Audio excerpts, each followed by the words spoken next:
तो कुछ जवाब दो कल वाले जो हमने कल पढ़ा था। उसके बाद फिर नया पढ़ेंगे, ठीक है। वेतन और भत्ते कौन से आर्टिकल में होते हैं उसके? राष्ट्रपति के वेतन और भत्ते कौन से आर्टिकल में थे? और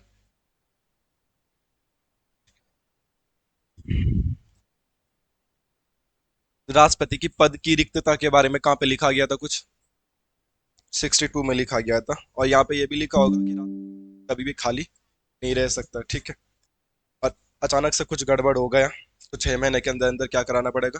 चुनाव कराना पड़ेगा। कुल मिला के राष्ट्रपति के पद पर अगर उपराष्ट्रपति बैठेगा भी इमरजेंसी में तो 6 महीने से ज्यादा नहीं बैठ सकता। 6 महीने के अंदर अंदर आपको नया प्योर राष्ट्रपति लाना ही पड़ेगा, ठीक है। राष्ट्रपति के चुनाव के प्रणाली के बारे में बताया था, कहाँ से लिया गया राष्ट्रपति का निर्वाचन? आयरलैंड से। ये एक अप्रत्यक्ष चुनाव होगा, गुप्त मतदान होगा, नोटा का यूज नहीं किया जाएगा, 50 प्रस्तावक और 50 अनुमोदक होने चाहिए। यहाँ तक तो कोई दिक्कत नहीं थी। पदावधि के बारे में कहाँ पे लिखा गया है? राष्ट्रपति की पद अवधि 56 में लिखा गया है कि सामान्यतः तो 5 साल का कार्यकाल होता है, बट अगर राष्ट्रपति चाहे उससे पहले त्याग पत्र देना तो दे सकते हैं। नॉर्मल क्वेश्चन आएगा कि राष्ट्रपति त्याग पत्र किसे देते हैं? तो उपराष्ट्रपति को। और राष्ट्रपति को शपथ कौन दिला रहा था? सीजेआई, ठीक है। ये ध्यान रखना, दोनों के दोनों अलग बात है। बाकी तो कुछ खास नहीं था इसके बारे में। राष्ट्रपति के वेतन भत्तों के बारे में लिखा गया था, इसको वेतन भत्ते कहाँ से दिए जाएंगे? संचित निधि से। राष्ट्रपति का वेतन कभी भी घटाया नहीं जा सकता। वैसे सामान्यतः तो किसी का भी वेतन घटाते ही नहीं है, परंतु जब मैंने कहा था हमारे देश में आपातकाल लग जाएगा, इमरजेंसी लग जाएगी, पैसे ही खत्म हो जाएंगे देश के, वित्तीय आपातकाल लग जाएगा, तो सैलरी घटाई जा सकती है। मगर राष्ट्रपति की सैलरी तब भी नहीं घटा सकते हैं ना। तो राष्ट्रपति की सैलरी के बारे में साफ साफ निर्देश है कि उसकी सैलरी में कभी भी कम कटौती नहीं की जाएगी, ठीक है, ध्यान रखना, चाहे इमरजेंसी भी क्यों ना लग जाए। और राष्ट्रपति की सैलरी संचित निधि से दी जाती है। और संचित निधि कौन से आर्टिकल में आते हैं? महाभियोग। हाँ, महाभियोग कहाँ से लिया गया है? अमेरिका से। ये नॉर्मल क्वेश्चन होते हैं बट आ जाते हैं पेपर में कि कौन सी चीज हमने किस देश से ली है, तो इसलिए भी थोड़ा बहुत हम लोगों को पता होना चाहिए। आप लोगों को लास्ट टाइम बताया गया था, ठीक है। और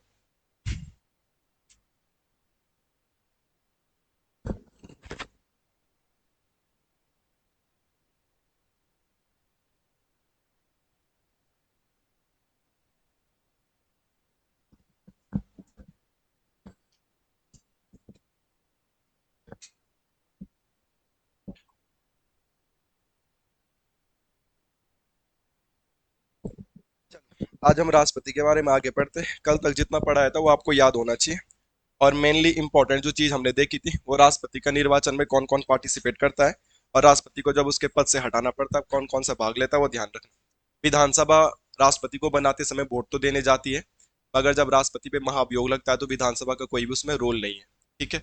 जब राष्ट्रपति को वोट दिया जाता है तो मनोनीत सदस्य उसमें पार्टिसिपेट नहीं करते हैं, मगर जब राष्ट्रपति पे महाभियोग लगेगा तो मनोनीत सदस्य भी उसमें पार्टिसिपेट करते हैं। ये इंपॉर्टेंट फैक्ट था और यहीं से क्वेश्चन में। मैंने लास्ट क्लास में भी बताया था आपको कि राष्ट्रपति से रिलेटेड 2 क्लासेस होंगी, तो आज लिखेंगे राष्ट्रपति की शक्तियां। आज हम पढ़ेंगे राष्ट्रपति की शक्तियां, और इनके बारे में आप इंपॉर्टेंट करके लिख लीजिएगा। मैक्सिमम प्रश्न बनेंगे तो यहीं से बनेंगे, राष्ट्रपति की पावर से रिलेटेड। राष्ट्रपति के पास दुनिया भर की पावर्स होती है, अगर इनको पढ़ने बैठेंगे तो 10 दिन तक यही पढ़ते रहेंगे।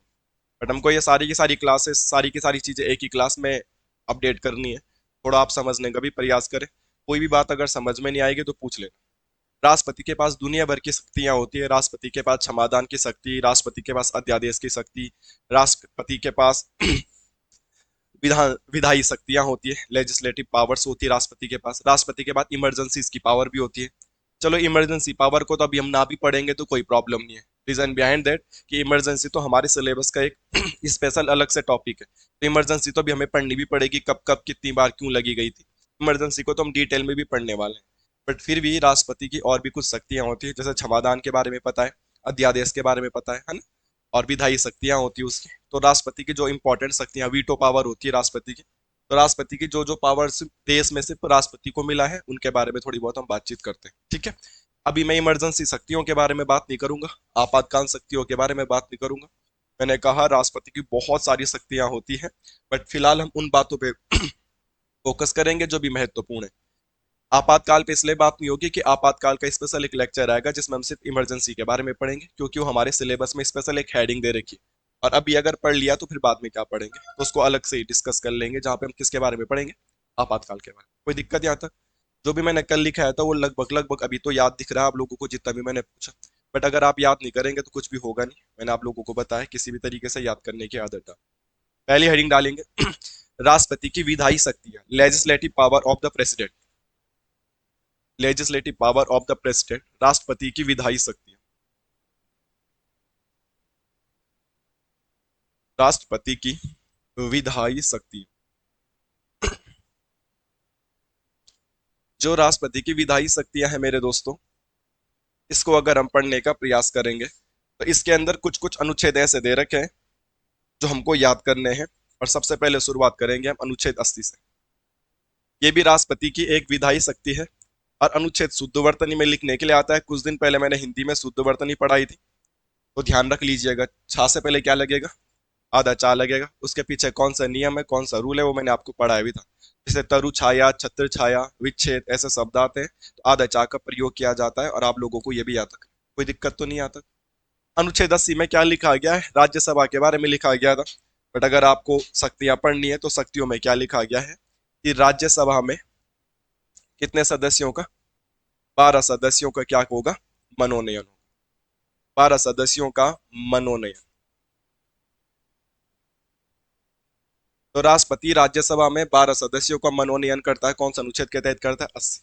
ये हमने पहले भी पढ़ा था। इसके पीछे कारण क्या है अगर आप इसको लॉजिकली समझना चाहो तो हमारे देश को चलाने के लिए संसद की ही सबसे महत्वपूर्ण भूमिका है। हमारे देश में कोई भी विधि बनेगा, कोई भी कानून बनेगा, कोई भी नियम बनेगा तो वो लोकसभा, राज्यसभा और राष्ट्रपति से होके गुजरता है। और लोकसभा और राज्यसभा का सदस्य निर्वाचित होने के लिए, चुनाव होने के लिए ऐसी कोई भी क्वालिफिकेशन नहीं है कि आपका ग्रेजुएशन होना जरूरी है, या आपको पढ़ाई लिखाई में तेज होना जरूरी है, या आपने किसी फील्ड में देश का नेतृत्व किया होगा। और आपने ये भी देखा होगा कि हमारे देश में अनपढ़ आदमी भी नेता बन सकता है, ऐसी कोई बड़ी बात नहीं है। और आपने तो 2024 का लोकसभा का इलेक्शन भी देखा होगा, मैंने करंट अफेयर में भी पढ़ाया था। दो बंदे तो ऐसे सांसद बने तो जेल के अंदर से चुनाव जीत गए, वो अभी भी जेल के अंदर है तब भी चुनाव जीत गए।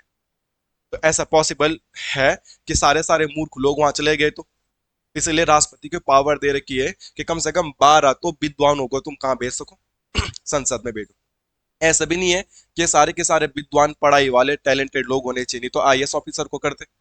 या ऐसा भी नहीं है कि जो 12 लोग विद्वान है जिसके लिए कोई पेपर क्रैक करो और राज्यसभा का सांसद बन जाओ आप। ये 12 लोग ऐसे होने चाहिए जिन्होंने विज्ञान के क्षेत्र में, कला के क्षेत्र में, समाज सेवा के क्षेत्र में भारत का नाम क्या क्या होगा, रोशन किया होगा, या इस फील्ड में उन्होंने बहुत सारी मान्यताएं प्राप्त की हो। ठीक है। जब भी हम अनुच्छेद 80 को पढ़ेंगे तो यहाँ पे मैं बताऊंगा भी कि किन 4 क्षेत्र के लोगों को राष्ट्रपति मनोनीत कर सकता है राज्यसभा में। एक बार कंट्रोवर्सी भी हुई थी, बट हमारे देश में कंट्रोवर्सी होती रहती है। जब सचिन तेंदुलकर को बनाया गया था, मैरी कॉम को बनाया गया था, क्योंकि खेल के बारे में लिखा ही नहीं है कि खेल खिलाड़ियों को भी मनोनीत किया जा सकता है। तब कहीं न कहीं से जुगाड़ भिड़ा के ये बता दिया कि खेल वाले भी कला में ही आ जाएंगे। कला में नहीं आ सकता, कला में खेल वाले आ नहीं सकते प्रैक्टिकली। जब हम वेन डायग्राम बनाएंगे कभी तो खेल का वेन डायग्राम अलग बनेगा, कला का अलग ही बनेगा। मगर क्या करे, तब होते ही रहते कॉन्ट्रोवर्सी। तो आपको ये बात पता होनी चाहिए कि राज्यसभा में 12 सदस्यों का मनोनयन राष्ट्रपति करता है। और क्यों करता है? क्योंकि ये बोला गया था कि कुछ अच्छे अच्छे लोग भी आने चाहिए। वैसे ये नहीं बोलूंगा कि सारे सांसद अनपढ़ ही चले जाते हैं, नॉर्मल पढ़े लिखे भी जाते हैं, खतरनाक खतरनाक विद्वान भी जाते हैं। और आईएएस से रिटायर या आईआरएस से रिटायर भी हमारे देश में मंत्री है। तो कहने का तात्पर्य ये है, तो फिर भी इसका यही लॉजिक दिया गया था कि कुछ न कुछ अलग अलग फील्ड के लोग भी संसद में जाने चाहिए। और कितने लोग जाने चाहिए? 12। मगर ये 12 जो लोग होने चाहिए वो किस किस फील्ड से होने चाहिए ये भी आप लोगों को पता होना चाहिए। ठीक है। यहाँ पे कंट्रोवर्सी क्यों होती है? कंट्रोवर्सी इसलिए होती थी कि यहाँ पे खेल खिलाड़ियों को भी क्या करने लग गए थे? मनोनीत। वहां पे थोड़ा सा प्रॉब्लम क्रिएट हुई थी, बट कहीं पर भी खेल खिलाड़ी के बारे में लिखा नहीं गया। यहाँ पे क्या लिखा गया है वो बात मैं आप लोगों को बता देता हूँ। आपको ये याद करना चाहिए, साहित्य।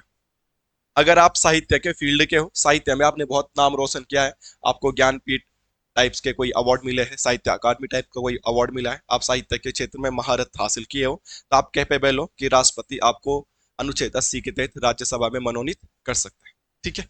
या फिर आप कला के क्षेत्र के हो, कला में जो फिल्म इंडस्ट्री वाले लोग हैं तो वो तो चलो एक कला है। आप नृत्यांगना हो, नृत्य करने वाले हो, या तबला वादक हो, या आप एक्टर हो, तो आप फिर भी यहाँ पे जा सकते हो। या फिर आप विज्ञान के क्षेत्र के होने चाहिए, साइंस में आपने बहुत बड़ा अमूल्य योगदान दिया होगा, तब भी आपको मनोनीत किया जा सकता है। या फिर आपको समाज सेवा, समाज सेवा के क्षेत्र में आपको क्या किया जा सकता है, मनोनीत किया जा सकता है। सामान्यतः ये बात आप सब लोगों को पता है कि अनुच्छेद 80 के तहत राज्यसभा में 12 सदस्यों का मनोनयन राष्ट्रपति करता है। बट ये बात कम ही बच्चों को पता है कि जो 12 सदस्यों का मनोनयन करता है वो किस किस क्षेत्र के होने चाहिए। तो सामान्य क्वेश्चन बन जाएगा कि अनुच्छेद 80 के तहत राज्यसभा में राष्ट्रपति किस क्षेत्र के लोगों को मनोनीत कर सकता है। और एक ऑप्शन में खेल भी आ जाएगा, तो बहुत सारे लोग खेल पे भी टिक कर सकते हैं, क्योंकि मैरी कॉम के बारे में, सचिन तेंदुलकर के बारे में हमने देखा है। मगर जो साफ साफ यहाँ पे 4 क्षेत्रों के बारे में लिखा गया है, वो कौन से 4 क्षेत्रों के बारे में लिखा गया था? साहित्य, कला, विज्ञान और समाज सेवा। अगर इस फील्ड में आपने महारत हासिल की गई है तो राष्ट्रपति आपको राज्यसभा में मनोनीत कर सकता है। ये पॉइंट आपको क्यों दिक्कत है? यहीं पे मैं अगर नोट करके कुछ एक्स्ट्रा फैक्ट बताऊं आपको, अनुच्छेद 80 में ही कुल कितने सदस्य होते हैं राज्यसभा में? कुल सदस्य कितने होते हैं बताओ? मैक्सिमम, कुल मैक्सिमम 250 हो सकते हैं। 500 कहाँ जा रहे हो, लोकसभा पढ़ा रहा हूं मैं। कुल सदस्य कितने हो सकते हैं? मैक्सिमम 250। और 250 में से तो आपको पता है कि 12 कैसे होंगे? मनोनीत। तो कभी क्वेश्चन आएगा राज्यसभा में मैक्सिमम कितने सदस्य निर्वाचित हो सकते हैं, तो 250 में से 12 माइनस कर दोगे तो 238 हो जाएगा।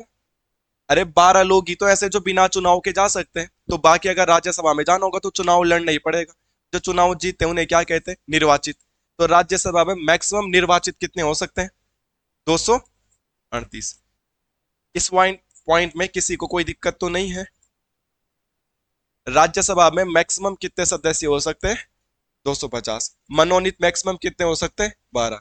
तो बाकी जितने भी लोग हैं, ये लोग निर्वाचित कितने होंगे? 200। किसी को कोई दिक्कत है इसमें अनुच्छेद 80 के बारे में?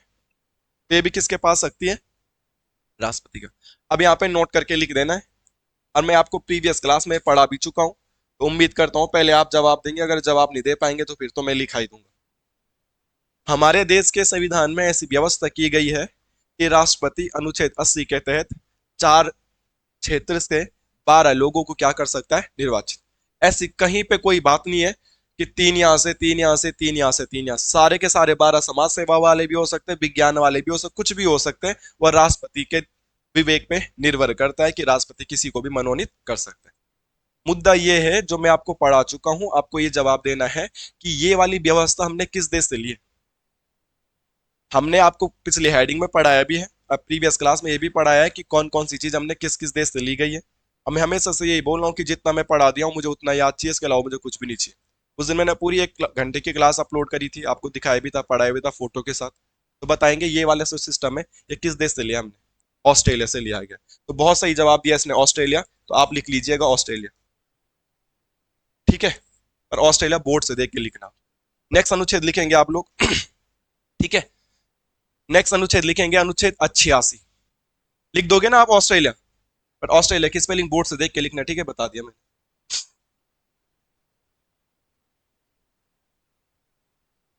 अनुच्छेद 86। जो चीजें आप लोगों को पढ़ा दी जाती है उसको याद कब करोगे? कोई तुम में से 12-13 साल का बच्चा है क्या?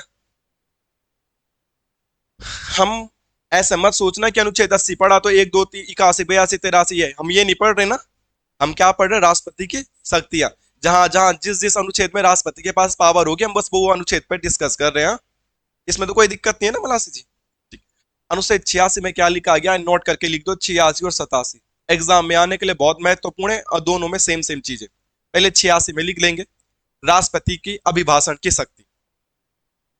राष्ट्रपति की अभिभाषण की शक्ति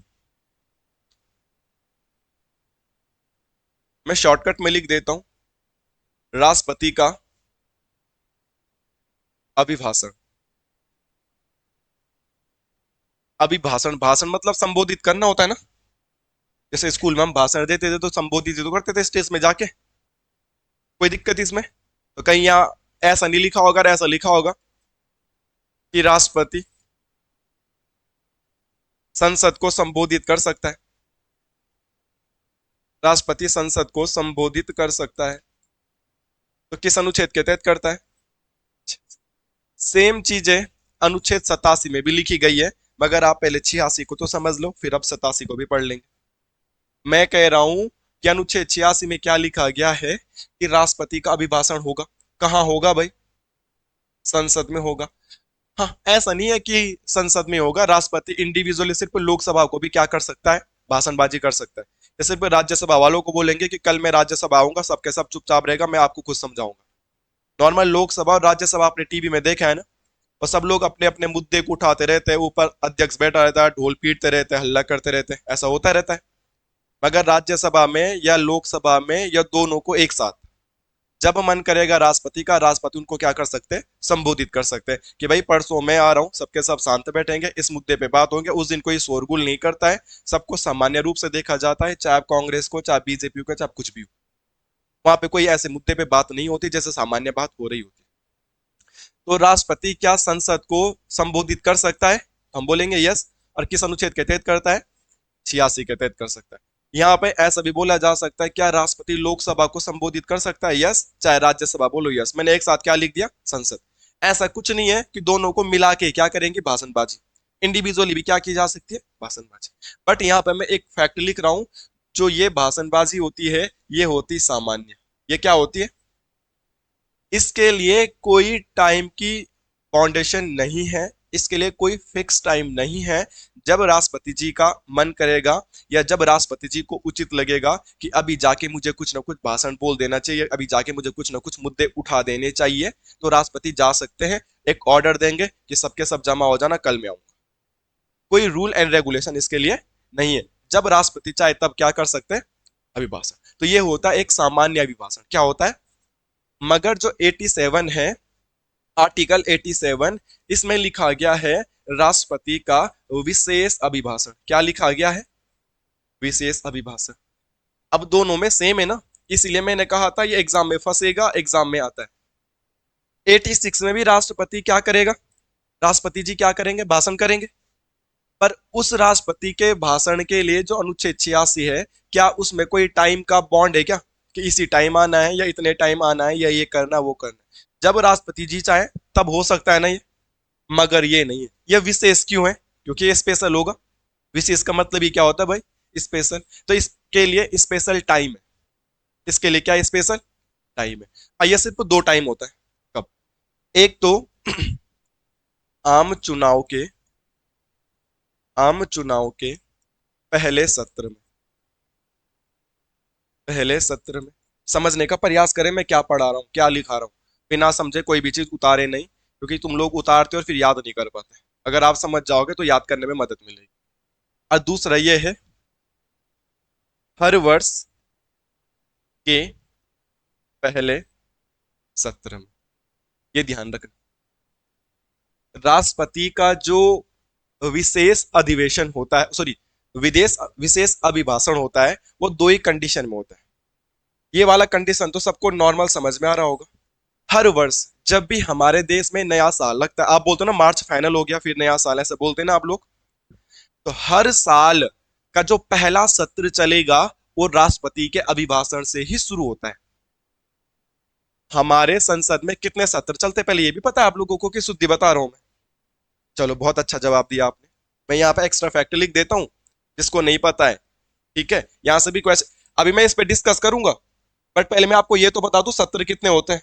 ठीक है, तब मैं उस पर दोबारा डिस्कस करूंगा। तो बताओ कौन कौन से सत्र होते हैं, बोलो। बजट सत्र क्या होता है? बजट सत्र। दूसरा, मानसून सत्र क्या होता है? मानसून सत्र। और तीसरा, शीतकालीन सत्र क्या होता है? शीतकालीन सत्र। मुख्यतः हमारे देश की संसद में कितने सत्र होते हैं? तो मुख्यतः 3 सत्र होते हैं। ठीक है, बजट सत्र, मानसून सत्र, शीतकालीन सत्र। शीतकालीन सत्र तो शीत बोले ठंडा, तो नवंबर दिसंबर में लगता है। बजट हमारे देश में कब पेश होता है? फरवरी में, तो फरवरी से मई तक चलता है। और बरखा कब पूर्द? जुलाई, तो जुलाई से सितंबर तक। ठीक है, मैं क्या बोल रहा हूं, लगभग बजट सत्र कब चलता है? फरवरी से मई। कैसे लिखते हैं भाई? MAY। ठीक है, मानसून सत्र कब चलेगा? जुलाई टू सितंबर।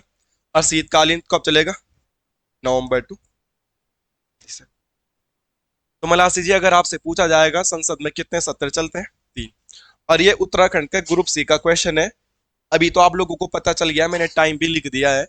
मगर प्रश्न ऐसा बना है कि सबसे लंबा कौन सा सत्र चलता है और सबसे मुख्य सत्र क्या होता है। तो सबसे मेन, सबसे इंपॉर्टेंट, सबसे मुख्य और सबसे लंबा ये होता है। क्योंकि बजट पे बहस होती है ना, बजट पे बातचीत होती है, और इसी सत्र में बजट भी पेश किया जा रहा है, तो इसलिए सबसे मुख्य वही होगा जहां पे बजट की बात आ रही होगी। है कि नहीं है? समझ पा रहे हो आप? और सबसे लंबा ये तो देखो, फरवरी, मार्च, अप्रैल, मई। तो सबसे लंबा कौन सा सत्र चलता है ये? और ऐसे ही पूछ लिया जाएगा सबसे छोटा कौन सा सत्र चलता है, तो अरे समझे आप बात को कि नहीं? ठीक है। और अभी इसके बाद जब मैं संयुक्त बैठक पढ़ाऊंगा, या इसके बाद जब मैं आपको अध्यादेश की शक्ति पढ़ाऊंगा, तो आपको पता चल जाएगा जब मैं बार बार सत्र की बात करूंगा कि सत्र नहीं चल रहा है। सत्र नहीं चल रहा है का मतलब आप समझ पा रहे हो? सत्र कब चल रहा है? फरवरी से मई, और यहाँ पे दिसंबर, तो जनवरी के महीने में क्या इनकी छुट्टी है मतलब? कभी मैं आगे जाके जब अध्यादेश पढ़ाऊंगा ना आपको, तो मैं आपको ये बताऊंगा कि सत्र नहीं चल रहा है, तो आप क्या समझोगे कि सत्र नहीं चल रहा है का मतलब क्या है? कि उस समय छुट्टी पड़ रखी उनकी ना। समझ पा रही है? अब जैसे ये फरवरी से मई है, मगर ये जुलाई है, तो जून के महीने में सत्र चल रहा है, उस समय उनकी क्या रहेगी? छुट्टी। क्लियर है? वहीं पे अध्यादेश आपको समझ में आ जाए। तो अभी तो मैं आप लोगों को क्या पढ़ा रहा था भाई? इसमें बात करते हैं। अनुच्छेद 86 और अनुच्छेद 87 पे मुद्दा था। 86 में तो सिंपल बात है कि राष्ट्रपति का अभिभाषण, या आप लिख सकते हैं राष्ट्रपति का सामान्य अभिभाषण। और वो सामान्य है, तो सामान्य के विलोमी क्या होता है? विशेष, स्पेशल। होता है कि नहीं होता है? तो स्पेशल अभिभाषण 86 के बाद, तो आपको क्या पूछा जा रहा है, आपने उसके हिसाब से डील करना है, सामान्य और विशेष। समझ में आ रही बात आपको? जैसे कि आपके घर में कोई सामान्य मेहमान आएगा, तो उसको जहां मर्जी बिठाओ, दीवार में भी बैठ जाता है, घर के चौक के बाहर में, कुर्सी में भी, जैसा लाना है। मगर कोई स्पेशल मेहमान आएगा, तो उनके लिए स्पेशल सोफा सेट सजाया जाता है, इधर धूल धूल भी झाड़ दी जाती है, अगर इधर उधर हो रखा टेबल का जो तौलिया है उसको पर्दे पुर्दे ठीक कर दिए जाते हैं। तो सामान्य में कोई टाइम की बाउंडेशन नहीं है, जब मन करे राष्ट्रपति जी तब क्या कर सकते हैं? संबोधित। मगर विशेष अभिभाषण कब होगा? हर वर्ष के पहले सत्र में। हर वर्ष का पहला सत्र कौन है? बजट सत्र। आज जिस दिन सभी लोग संसद में जाएंगे, उस दिन राष्ट्रपति क्या करेंगे? पहले शुरुआती कहां से होगी? राष्ट्रपति के हर साल। इस साल भी हो गई होगी, अगले साल भी पहले राष्ट्रपति क्या देंगे? सब लोगों को भाषण समझाएंगे, सिखाएंगे, उसके बाद सारा चीज होगी। तो राष्ट्रपति का सामान्य अभिभाषण कौन से अनुच्छेद में बोलो? 86। और राष्ट्रपति का विशेष अभिभाषण 70। कोई दिक्कत इसके लिए? हमारे यहाँ कितने सत्र लगते हैं? 3। पहले बजट, फिर मानसून, फिर शीतकालीन। सबसे बड़ा बजट और सबसे छोटा शीतकालीन। ठीक है? और सबसे मुख्य अभी बजट ही है, क्योंकि सबसे मेन तो पैसा ही है। तो ये वाला तो हमें समझ में आया। ये क्या लिखा है? आम चुनाव के पहले सत्र में। आम चुनाव तो 5 साल में होंगे। अरे चुनाव हमारे देश में कितने साल बाद होते?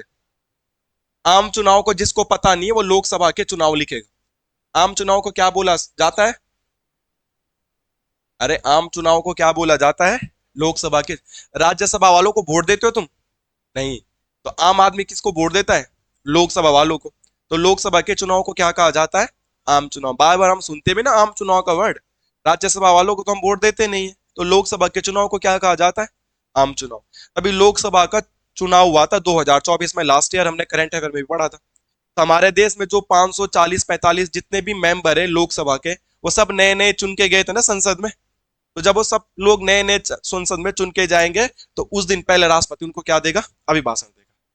तो हर 5 साल में जब भी लोकसभा के मेंबर चुन के जाएंगे, तो जो उनकी पहली क्लास होगी संसद में, उस दिन भी राष्ट्रपति क्या करेंगे? अभिभाषण करेंगे। तो लोकसभा के या आम चुनाव का पहला सत्र, चुनाव जीतने के बाद कभी ना कभी तो संसद में जाएंगे ना। चुनाव जीतने के बाद कभी ना कभी तो संसद में जाएंगे, और चुनाव जीतने के बाद जब हम संसद में जाएंगे, लोकसभा के चुनाव के बाद जो पहला सत्र आएगा, उस दिन भी राष्ट्रपति क्या करेंगे?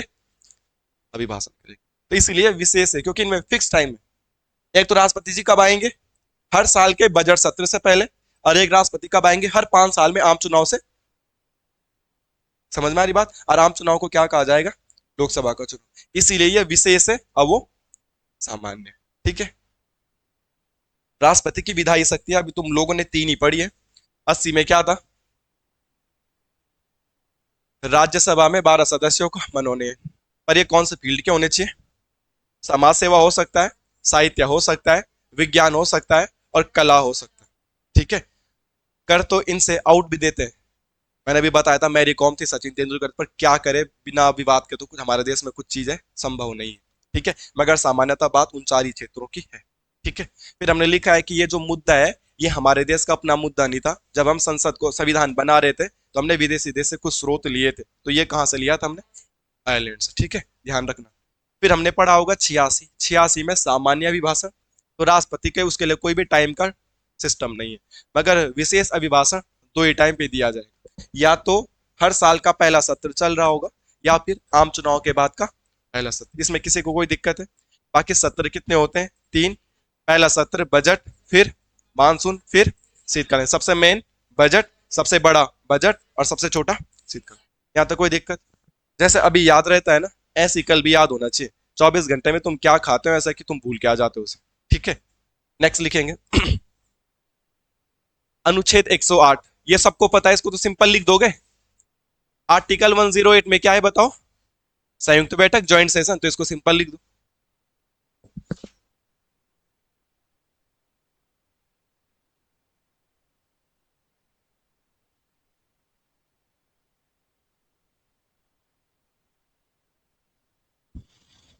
संयुक्त बैठक।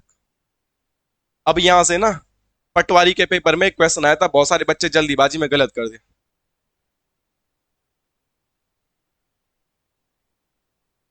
संयुक्त बैठक बुलाने का अधिकार किसके पास है?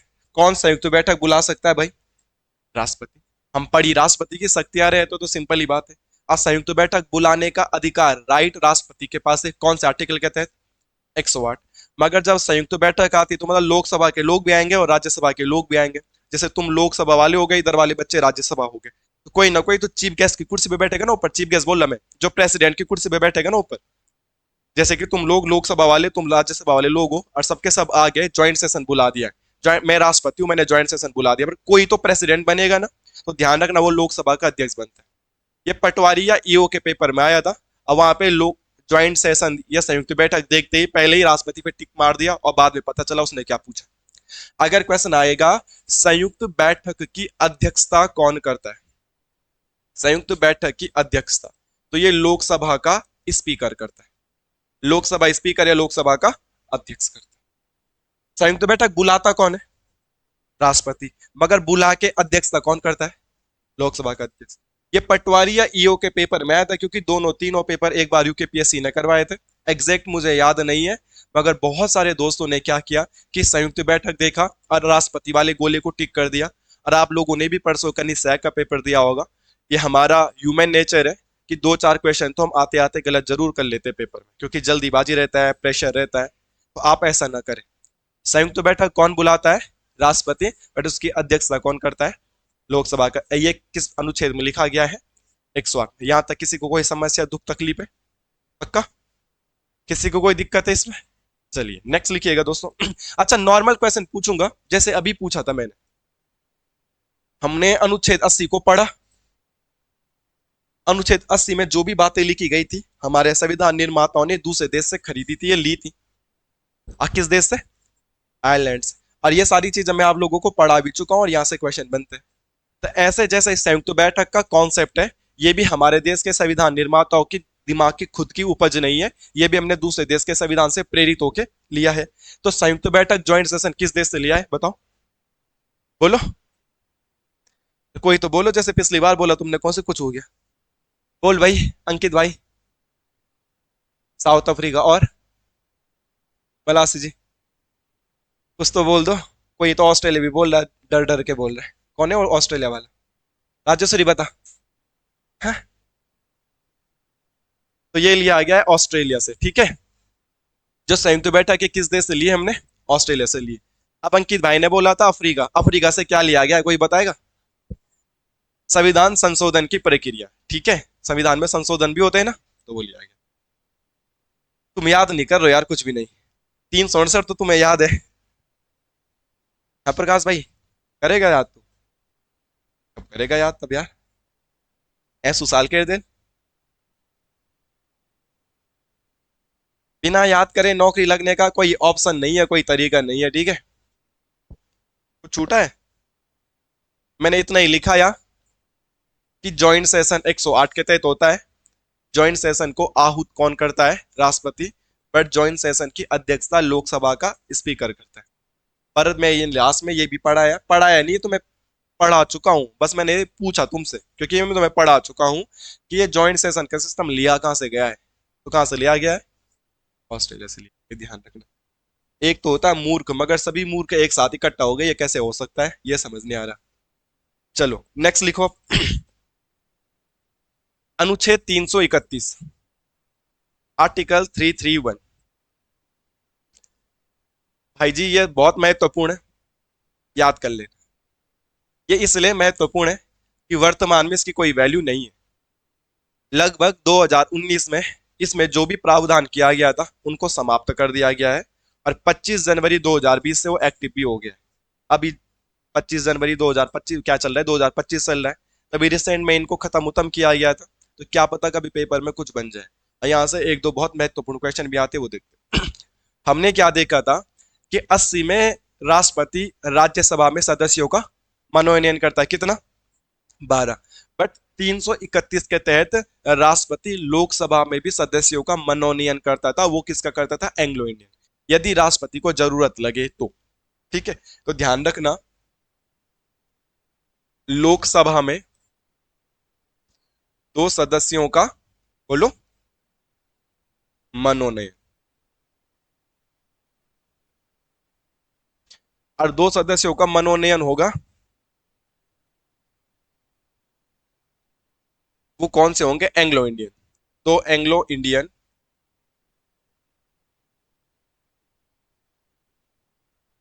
सदस्यों का मनोनयन।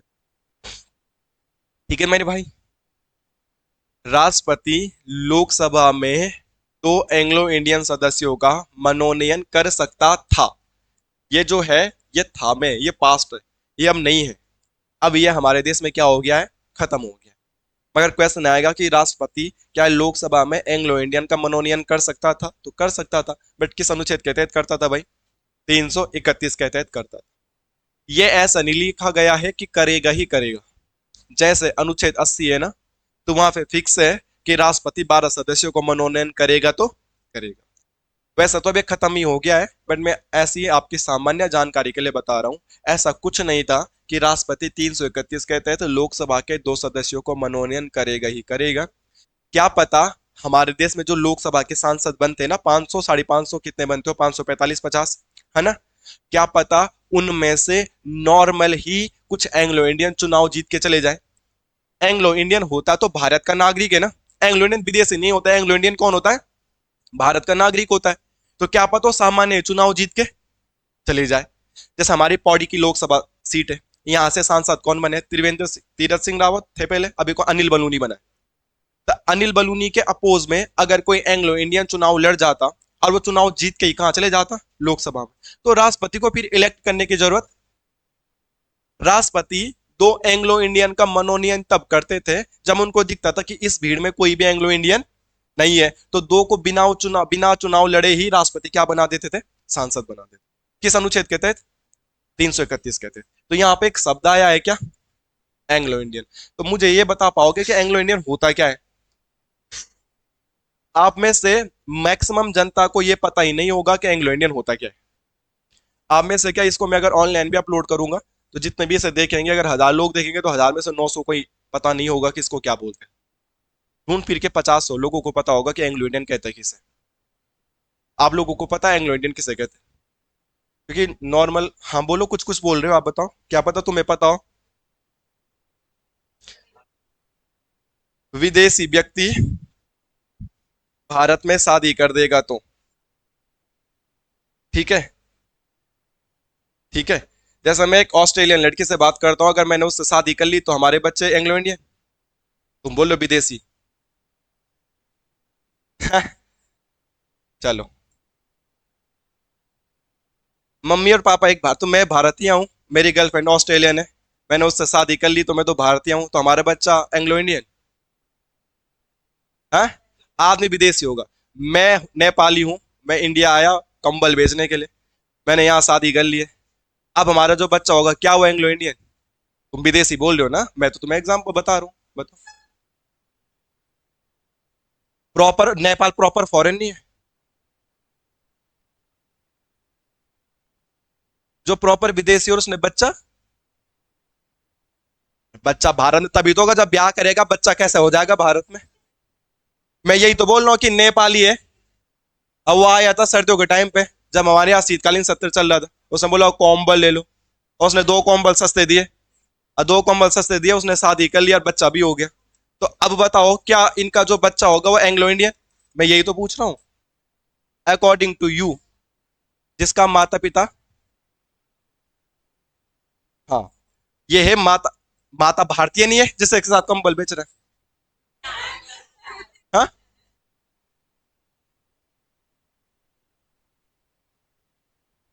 बच्चा बाहर होगा, एंग्लो इंडियन होगा। हाँ, प्रियंका चोपड़ा एग्जाम्पल है। प्रियंका चोपड़ा भारतीय थी, निक जोनस जहां भी है विदेशी है ना, किस देश का है ये तो मुझे भी नहीं पता। तो इनका बच्चा एंग्लो इंडियन है, ये कहना चाहते हो तुम? आप क्या कहना चाहते हो कि प्रियंका चोपड़ा का बच्चा फिर वो एंग्लो इंडियन है? कुछ तो होगा तुम्हारे दिमाग में ऐसी ना, सब लोगों को पता कितना पता है कि एक विदेशी और एंग्लो इंडियन है। मैं कह रहा हूं, मैं तभी तो बोला, 1000 में से 900 लोगों को पता ही नहीं एंग्लो इंडियन होता है क्या है। यूरोपी, अब कोई यूरोप भी बोलने लग गया है, एक नया वर्ड आ गया है। बोलो, बोलो यूरोप में क्या बोलना चाहते हो आप, सही बोल लो। ये कह रहे हैं कि भारतीय महिला, और ये कह रहे हैं यूरोपीय पुरुष। हाँ भाई, इन दोनों का बच्चा हो गए तो वो एंग्लो इंडियन है, इनका कहने का मतलब ये है ना। चलो, तो हम हमारे पास राइट आंसर आया है। तुम्हारी भीड़ में एक ऐसा इंसान बैठा था जिसको बिल्कुल अच्छी डेफिनेशन और सही डेफिनेशन पता थी, ठीक है। इसलिए मैंने कहा था कि बहुत कम बच्चों को पता होता है, और आप रेशियो देख लो, इतनी भीड़ में एक आदमी ने सही जवाब दिया है। तो आज के बाद कभी एंग्लो इंडियन के बारे में मत भूल जाना। ये नेपाली विदेशी, एक माता पिता, कुछ याद नहीं करना। एंग्लो इंडियन बनने के लिए 3 कंडीशंस होती है। पहली बात तो भारतीय नागरिक होना चाहिए। एंग्लो इंडियन क्या होना चाहिए? विदेशी कैसे एंग्लो इंडियन बन सकता है? जब इंडियन है तो भारतीय तो होगा यार। तो क्या होना चाहिए? भारतीय नागरिक होना। अगर उसके पास इंडियन सिटीजनशिप नहीं है तो वो चुनाव कैसे लड़ सकता है? थोड़ी देर पहले मैं चुनाव की बात कर रहा था। कुछ भी हो, जैसा भी हो, मम्मी पापा कौन है क्या है देखी जाएगी, मगर होना तो इंडियन चाहिए ना। तो पहली कंडीशन तो क्या है? उसके पास भारत की सिटीजनशिप होनी चाहिए, तभी आप एंग्लो इंडियन, कुछ इंडियन लगाएंगे तुम्हारे पीछे तो इंडियन होने भी तो चाहिए तुम। तो पहली कंडीशन तो क्या है? सिंपल सी बेसिक बात है, एंग्लो इंडियन बोले तो इंडियन होना भी तो चाहिए। इंडियन तभी तो कहेंगे जब हमारे पास सिटीजनशिप होगी। तो ये, अब जो भाई ने जवाब दिया बिल्कुल सटीक जवाब दिया था। जो पिता होगा या पिता का कुल होगा, तुम पिता लिखो, वो सिर्फ कहाँ का होना चाहिए? जस्ट यूरोप का। और जो माता होनी चाहिए वो होनी चाहिए भारतीय।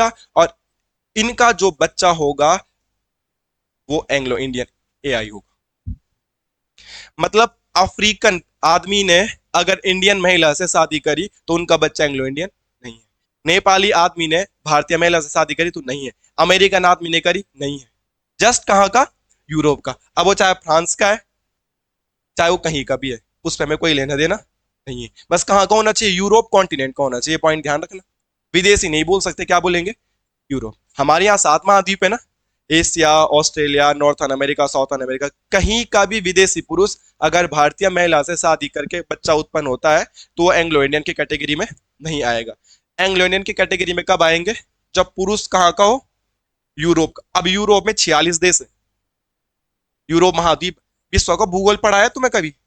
ठीक है, नहीं पढ़ाया होगा तो कभी समय मिलेगा तो जरूर पढ़ाऊंगा। महाद्वीप पढ़ने पड़ते उसमें, ठीक है। तो विश्व के भूगोल में यूरोप को पढ़ेंगे तो यूरोप के देश के अंदर का कोई भी देश, बाकी दुनिया का और कोई देश नहीं, ओनली ऑन कहाँ का होना चाहिए? यूरोप का। यूरोप में इंडिविजुअली कोई देश लिखा नहीं है, बस कहाँ का होना चाहिए दोस्त। आई बात समझ में? एंग्लो इंडियन किसे कहते हैं?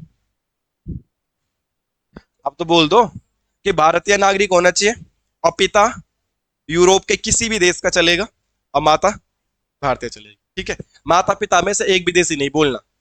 अगर मम्मी भी यूरोप की होगी और हम भारतीय और पुरुष भारतीय होगा तो नहीं होगा। एंग्लो इंडियन की सुविधा ऐसी नहीं है।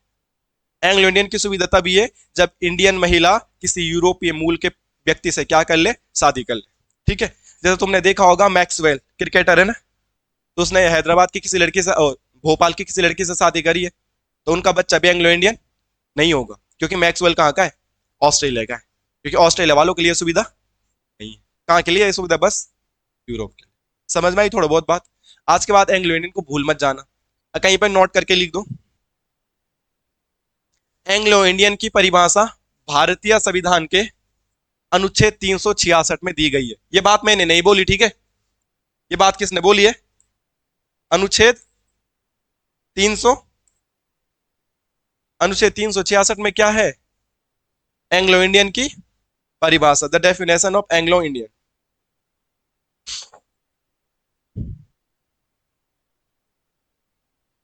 266 में क्या है? संचित निधि। अरे कुछ कुछ बातें तो पता होनी चाहिए ना। लिख लिया? तो मलासे जी 331 में क्या था कि राष्ट्रपति दो एंग्लो इंडियंस को लोकसभा में मनोनीत कर सकता था।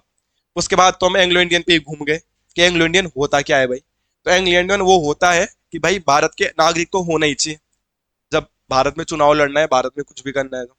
बट मम्मी कहाँ की होनी चाहिए? भारतीय। और पिता कहाँ का होना चाहिए? इसमें तो कोई दिक्कत नहीं है, पक्का? क्योंकि जब पिता भारत का होता है, अब मम्मी विदेशी होती है, तो वो इंडियन ही हो जाता है, एंग्लो इंडियन नहीं होता है। आपने देखा होगा ऋषिकेश में तो लगभग लगभग बहुत सारे लड़कों ने विदेशियों से शादी कर ली, वहाँ योगा वोगा खूब चलता है ना, तो विदेशी लोग ऋषिकेश में खूब आते हैं, ठीक है? तो बहुत सारे इंडियंस लोग तुमने देखो, इंडियन छोड़ो, गढ़वाली लड़कों ने, बहुत सारे लोगों ने विदेशियों से क्या कर लिया? शादी। जो विदेश में सेटल वेटल है तो कर सकते हैं, है ना? अगर उसने यूरोप में भी शादी कर ली, मगर जो उनका बच्चा होता है वो इंडियन ही होता है, नॉर्मल, वो एंग्लो इंडियन नहीं, वो क्या है? Just Indian. एंग्लो इंडियन होने के लिए कंडीशन होनी चाहिए, ठीक है? मम्मी इंडियन होनी चाहिए, अब पिता यूरोप का। यूरोप के किसी भी देश का चलेगा, बट होना कहाँ का चाहिए? कोई दिक्कत यहाँ तक? ये बात किस में लिखी गई है? इसमें। तो अब हम वापस आते हैं अनुच्छेद 331 में। हम तो एंग्लो इंडियन पढ़ने लग गए। 331 में लिखा था कि दो एंग्लो इंडियन को मनोनयन कर सकता है कौन? राष्ट्रपति। और कहा? लोकसभा में। परंतु क्या हुआ, हमारे देश में 104 संविधान संशोधन हुआ। ये अधिनियम 2019 का है, और इसमें एंग्लो इंडियन का जो आरक्षण था उसे क्या कर दिया गया है? समाप्त। तो अब बोला कि अब राष्ट्रपति लोकसभा में दो एंग्लो इंडियन को मनोनीत नहीं करेगा। एंग्लो इंडियन को मिलने वाला जो आरक्षण था लोकसभा में, वो क्या कर दिया गया है? कैंसिल। और आपने देखा होगा हमारे संविधान में हम कुछ भी छेड़छाड़ करेंगे तो उसके लिए हमें क्या पढ़ना पड़ता है? संशोधन। तो एंग्लो इंडियन का आरक्षण किस संविधान संशोधन के तहत समाप्त हुआ? 104। और कब हुआ? 2019 में, ठीक है? ये लागू हुआ था 25 जनवरी 2020 से। 25 जनवरी 2020 को ये पूर्णतः क्या हो गया? समाप्त हो गया। अधिसूचना जारी हुई 25 जनवरी 2020 को। लोकसभा में दो एंग्लो इंडियन को आरक्षण किस अनुच्छेद के तहत मिल रहा था? 331। अभी मिल रहा है? नहीं, समाप्त हो गया है ना? किस अमेंडमेंट के तहत? 104। कब हुआ? 2019-20। अधिसूचना फाइनल कब जारी हुई है? 25 जनवरी 2020 को। तो उसे 19-20 कह सकती है आप। हाँ भाई जी, कोई दिक्कत तो नहीं है इसमें? हटा दिया जाए इसे? 80 में कोई दिक्कत है? 86 87 बजट सत्र के बारे में भी जान लिया एक्स्ट्रा फैक्ट में। और यहाँ पे एक्स्ट्रा फैक्ट में हमने किसके बारे में जाना? एंग्लो इंडियन के बारे में। कोई दिक्कत? चलिए नेक्स्ट बढ़ते हैं आगे। नेक्स्ट लिखिएगा, राष्ट्रपति की अध्यादेश जारी करने की शक्ति। अभी तक जो पावर थी वो कौन सी पावर थी? विधायी शक्ति, लेजिस्लेटिव पावर। अभी कौन सी पावर पढ़ोगे? अध्यादेश, ऑर्डिनेंस, ठीक है? तो ऑर्डिनेंस की पावर राष्ट्रपति की। राष्ट्रपति के पास अध्यादेश जारी करने की, राष्ट्रपति के पास अध्यादेश जारी करने की शक्ति है या नहीं है? है भाई। कौन सा अनुच्छेद के तहत है भाई? 100 123 1 2 3।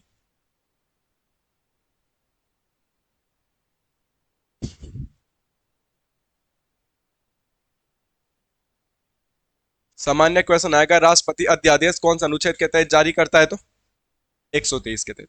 कोई दिक्कत इसमें? अभी मुद्दा ये है, थोड़ा हिंदी पढ़ते हैं। और हिंदी में मुझे ये बताना, अध्यादेश में कौन सी संधि है?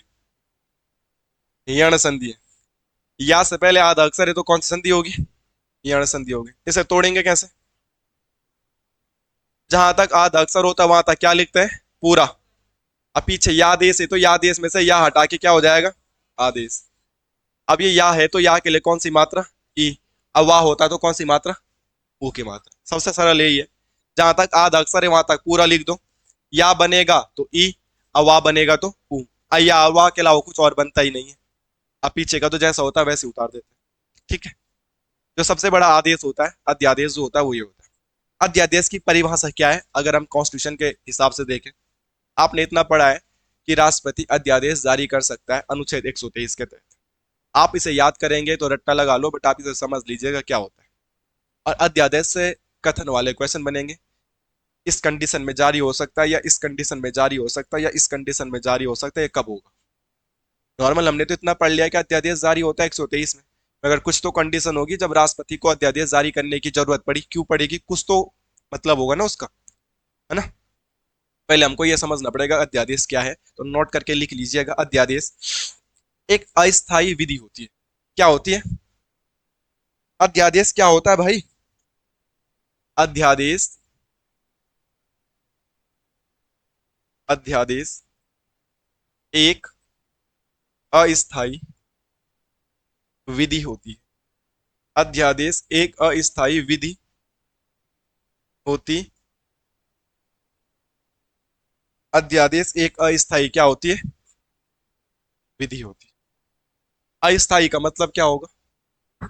टेम्पररी, कुछ समय के लिए। परमानेंट नहीं है। जैसे गर्लफ्रेंड टेम्पररी होती है, और वाइफ परमानेंट मानी, पर आजकल तो वाइफ भी परमानेंट नहीं है भाई, कुछ भरोसा नहीं। तो अध्यादेश एक अस्थायी विधि मतलब कानून। अस्थायी मतलब समझ में आया है? ठीक है। मतलब ऐसा कानून जो कुछ समय के लिए हो, वो अध्यादेश है। और कुछ समय के लिए कानून बनाने की, जो अध्यादेश जारी करने की शक्ति है, वो किसके पास है? राष्ट्रपति के। अब अस्थायी विधि या अस्थायी कानून या टेम्पररी लॉ कैसे बनेगा, उसको समझने के लिए पहले परमानेंट देख लेते। उसको समझने के लिए पहले क्या देख लेते? परमानेंट। हमारे देश में, समझ, इसको समझने के लिए ये बता रहा हूं। जैसे वहां पे मैं सत्र समझा रहा था, सत्र समझाने के लिए कुछ बताया था, एंग्लो इंडियन समझाने के लिए कुछ बताया था। इस अध्यादेश को समझने के लिए ये देखो, अगर हमारे देश में कोई स्थायी विधि बनेगी, कोई परमानेंट कानून बनेगा, तो वो कानून कैसे बनेगा? वो संसद के लोकसभा में पास होगा, फिर राज्यसभा में पास होगा, और फिर प्रेसिडेंट के पास जाएगा, और प्रेसिडेंट साहब ने उस पर हस्ताक्षर कर दिए तो वो क्या बन जाएगा? कानून बन जाएगा। या वो पहले राज्यसभा में जाएगा, फिर लोकसभा में जाएगा, फिर आखिरी में वो प्रेसिडेंट के पास जाएगा, साइन कर दिए तो क्या बन गया? हमारे देश में कोई भी कानून ऐसी तो बनता है, किसी को कोई समस्या? हमारे देश में जो कानून कोई भी बनेगा, कोई भी नया नियम निकालना है, कल से ये नियम निकालेंगे कि कोचिंग सारी बंद हो जाएगी, कोई भी टीचर कोचिंग नहीं पढ़ाएगा, जो पढ़ाएगा बस ऑनलाइन पढ़ाएगा। हमारे देश में अगर ये कानून लागू होगा, तो कानून का जो प्रस्ताव है, जो बिल है, वो पहले लोकसभा में, फिर राज्यसभा में, फिर राष्ट्रपति में जाएगा, साइन करेंगे तो पास। ऐसी तो होता है ना? अरे हमारे देश में कोई कानून ऐसे ही बनता है, किसी को कोई समस्या इसमें? कानून ये बनाना है। अब ऐसा दिक्कत आ गई है, ये समझो, मैंने बोला था ना तुम्हें, जब मैं अध्यादेश समझाऊंगा तो इसकी जरूरत पड़ेगी। जनवरी का महीना चल रहा है। कौन सा महीना चल रहा है? सपोज दैट जनवरी का महीना चल रहा है। जनवरी में कोई सत्र चल रहा है? नहीं चल रहा है। आज जनवरी का महीना चल रहा है, और ऐसे कानून की जरूरत है जो शीघ्र, अति शीघ्र जरूरत है उसकी। बहुत इंपॉर्टेंट नियम है, और जल्दी से जल्दी उसकी जरूरत है। बट नियम बनाने के लिए तो यहां से गुजरना पड़ेगा ना। नियम बनाने के लिए यहां से गुजरना पड़ता है, पर अभी सत्र चल रहा है, नहीं, कानून बनाना है, तो कैसे बने? तो राष्ट्रपति के पास अध्यादेश की पावर है कि विदाउट लोकसभा और राज्यसभा, राष्ट्रपति डायरेक्ट क्या बना सकता है? कानून बना सकता है। परंतु राष्ट्रपति के द्वारा अकेला में जो कानून बनाया जाता है वो अस्थायी होता है, परमानेंट नहीं होता है। परमानेंट बनाना है तो यहां से गुजरना पड़ेगा। एग्जाम्पल के तौर पे आप कोविड देखो। जब कोविड लगा था, तो भी अचानक से आने वाली इमरजेंसीज है। कुछ समय बाद धीरे धीरे पहले लॉकडाउन हुआ, फिर कुछ समय बाद सरकारी स्कूल, सरकारी ऑफिस ऑड इवन चलने लग गया था कि 50% ही सीटें बैठेंगी। अगर आपको ऑफिस खोलने भी है, अगर 50 की कैपेसिटी है, तो 25 लोगों को आज बुलाओ, 25 लोगों को कल बुलाओ। क्या बोलते हो सर, डिस्टेंस टाइप के लिए और वर्ड यूज हो रहा था, ऐसे दूरी बना के रखो, मास्क पहन के रखो। ये रूल अचानक बने ना। मैं कभी गाँव से अगर 2 गड्ढे भी आता तो चालन हो जाता था, पुलिस वाले एक्टिव रहते थे, इधर उधर घूमने नहीं दिया जा रहा था, है ना? और जब कोविड के लिए ये कानून बनाना पड़ा, तो खुद लोकसभा और राज्यसभा चल नहीं नहीं चल रही थी ना उस समय लोग। तो राष्ट्रपति ने अध्यादेश जारी करके क्या बना दिए वाले रूल बना दिए। तभी तो ये कैसे रूल थे, अस्थायी। परमानेंट हो गया क्या वो? परमानेंट तो कब होगा, जब यहां से गुजरेगा। मगर राष्ट्रपति टेम्परेरी रूल बना सकता है विदाउट इनकी परमिशन के। नॉर्मल अगर राष्ट्रपति को शीघ्र अति शीघ्र भी रूल जारी करना है तो यहीं से पूछना पड़ेगा, तुम ही करो। मगर ये अवेलेबल ही नहीं है, तो ये अवेलेबल ही नहीं है तो राष्ट्रपति बिना इनके भी क्या कर सकता है, कानून बना सकता है, जारी कर सकता है रूल। और उसी को क्या कहा जाता है? ये तो कोई भी रूल बनेगा तो संसद से होके गुजरेगा ना। संसद मतलब लोकसभा, राज्यसभा और राष्ट्रपति। मगर राष्ट्रपति अकेला खड़ा है और लोकसभा और राज्यसभा नहीं है, या उन दोनों में से एक नहीं है, एक है, तब भी बात नहीं बनेगी। सिंपल, अगर लोकसभा का सत्र चल रहा है, राज्यसभा वालों की छुट्टियां चल रही है, तब भी तो कानून नहीं बनेगा, क्योंकि कानून बनाने के लिए दोनों सदनों में क्या होने चाहिए, साइन होने चाहिए। समझ पा रहे हो आप? तो अध्यादेश कब जारी हो सकता है, यहां से क्वेश्चन बनेगा कि लोकसभा का सत्र नहीं चल रहा है, या राज्यसभा का सत्र नहीं चल रहा है, ये दोनों सत्र नहीं चल रहे हैं, या जब अति शीघ्र कानून की आवश्यकता हो और सत्र नहीं चल रहे हो, तभी तो बनेगा अध्यादेश जारी। अगर लोकसभा भी चल रहा है, राज्यसभा भी चल रहा है, तो अध्यादेश जारी हो सकता है? बोलो, नहीं हो सकता है यार। अगर कोई कानून बनाना तो राष्ट्रपति उनको तो बोलेगा कानून बनाने का काम तुम्हारा है, तुम बनाओ। मगर जब ये लोग अवेलेबल नहीं है तो अध्यादेश जारी हो। अब बात समझ में आई? अरे इनकी छुट्टियां भी पड़ती है। इनकी छुट्टियां कब पड़ती है आपको देख लिया होगा, जब जब सत्र नहीं चल रहा है, इनकी छुट्टियां तो पड़ी है, मतलब है कि नहीं है? अब क्या लग रहा है तुम्हें, सांसद सारे 365 दिन वहीं बैठे रहते हैं क्या? नहीं बैठे रहते हैं। तो जिस दिन सत्र नहीं चल रहा है उस दिन उनकी छुट्टी है। चलो, अध्यादेश क्या होता है, किसी को इसमें कोई समस्या है? बताओ बताओ, अध्यादेश क्या होता है जरा। राष्ट्रपति द्वारा बिना लोकसभा और बिना राज्यसभा के बनाए जाने वाला अस्थायी कानून, यही तो अध्यादेश है। क्योंकि कानून तो कौन बनाएगा, लोकसभा और राज्यसभा वाले, बट वो अवेलेबल नहीं है तो राष्ट्रपति भी बना सकता है। बट जो भी बनाएगा वो कैसा होगा फिर? बात समझ में आई? चलो, अब इसमें कुछ लिख लीजिए, कब, नोट करके लिख लीजिए। कथन वाले क्वेश्चन आएंगे, जो मैंने तुम्हें समझाया वो पॉइंट लिख लो। कब, पहला पॉइंट, कब जारी होगा? जब संसद के दोनों सदन नहीं चल रहे, तो लिख दो। ऐसे तो क्वेश्चन आएंगे ग्रुप सी में, क्या अध्यादेश जारी होता है जब संसद के सदन ना चल रहे हो? तो आप क्या बोलोगे, तभी तो जारी होता है।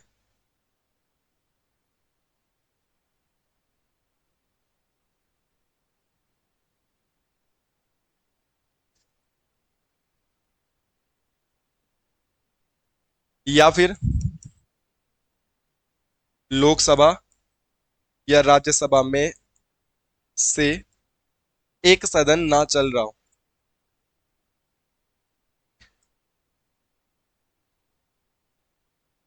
अगर एक सदन चल रहा है और एक सदन नहीं चल रहा है तो भी अध्यादेश जारी हो सकता है। अरे हो सकता है। कानून कैसे बनाएंगे एक ही सदन से? परमानेंट कानून कैसे बनेगा? लोकसभा राज्यसभा दोनों अवेलेबल होने चाहिए ना। मगर एक ही अवेलेबल है तो परमानेंट कानून तो नहीं बन सकता, तो भी तो अध्यादेश जारी करेंगे।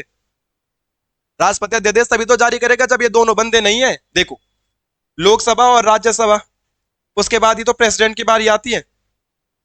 अगर ये दोनों नहीं है तब तो राष्ट्रपति डायरेक्ट करेगा ही करेगा। मगर लोकसभा है पर राज्यसभा नहीं है तो भी तो राष्ट्रपति अध्यादेश जारी करेगा। तो यही तो लिखा है कि लोकसभा और राज्यसभा में से एक सदन ना चल रहा हो तो भी अध्यादेश जारी हो सकता है। यही तो बोला मैंने।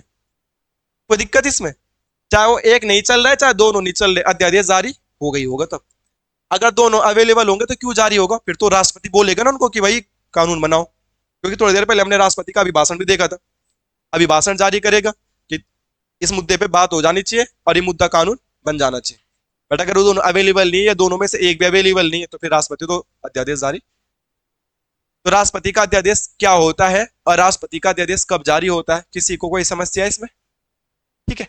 और एक पॉइंट लिख लो ये भी, जब किसी विषय पर अति तत्काल कानून बनाना आवश्यक हो। जब किसी विषय पर अति तत्काल कानून बनाना आवश्यक हो।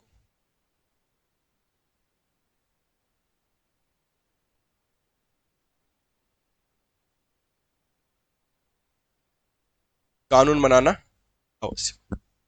अति तत्काल बोले तो बहुत जल्दी, शीघ्र, अति शीघ्र। तत्काल मतलब समझ में आता है ना, तत्काल टिकट कराते ट्रेन में।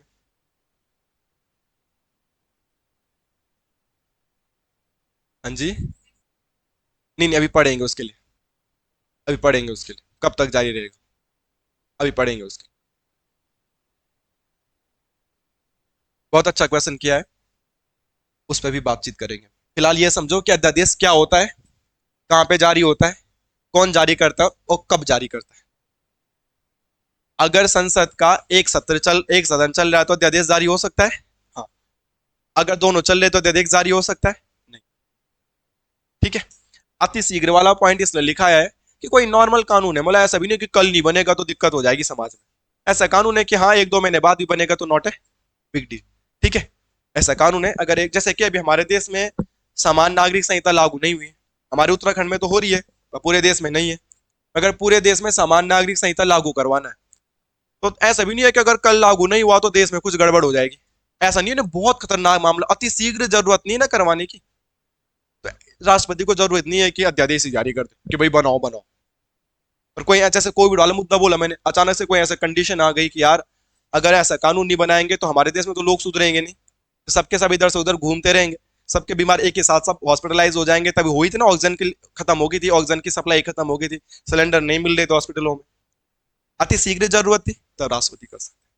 सामान्य मामलों में जिसकी बहुत ज्यादा जरूरत नहीं है तो राष्ट्रपति क्यों अध्यादेश जारी करेगा।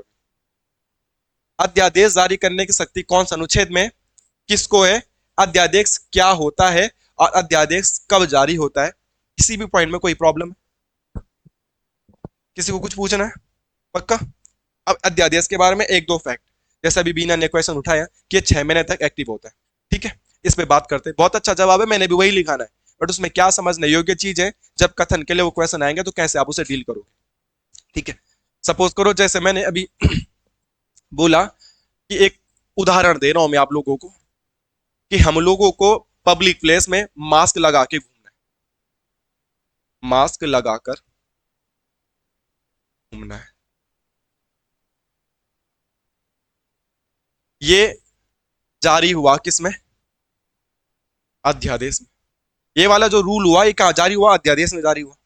और जब ये अध्यादेश में जारी हुआ है ये रूल, तो ये परमानेंट होगा कि नॉन परमानेंट, तो नॉन। ये वाला रूल कैसा है, अस्थायी। अस्थायी तो कभी ना कभी ये समाप्त। मैं उदाहरण दे रहा हूं आपको, जैसे बीना का जो क्वेश्चन था कि वो 6 महीने तक ही एक्टिव रहता है, वो बिल्कुल सही था। मगर आप देखो अगर क्वेश्चन कैसे डिजाइन होता है आप कैसे डील करोगे। मैं कह रहा हूं कि राष्ट्रपति ने अध्यादेश जारी किया कि मास्क लगाकर घूमना है। कोविड में कहा था ना, ये वाला व्यवस्था की थी कोविड में। और अध्यादेश जारी है तो मतलब ये क्या है, अस्थायी कानून है। ठीक है। इसमें किसी को कोई दिक्कत। और अध्यादेश कब जारी होगा, जब संसद के सत्र, जब संसद के सत्र नहीं चल रहे होंगे। संसद के सत्र नहीं चल रहे तभी तो जारी हुआ है।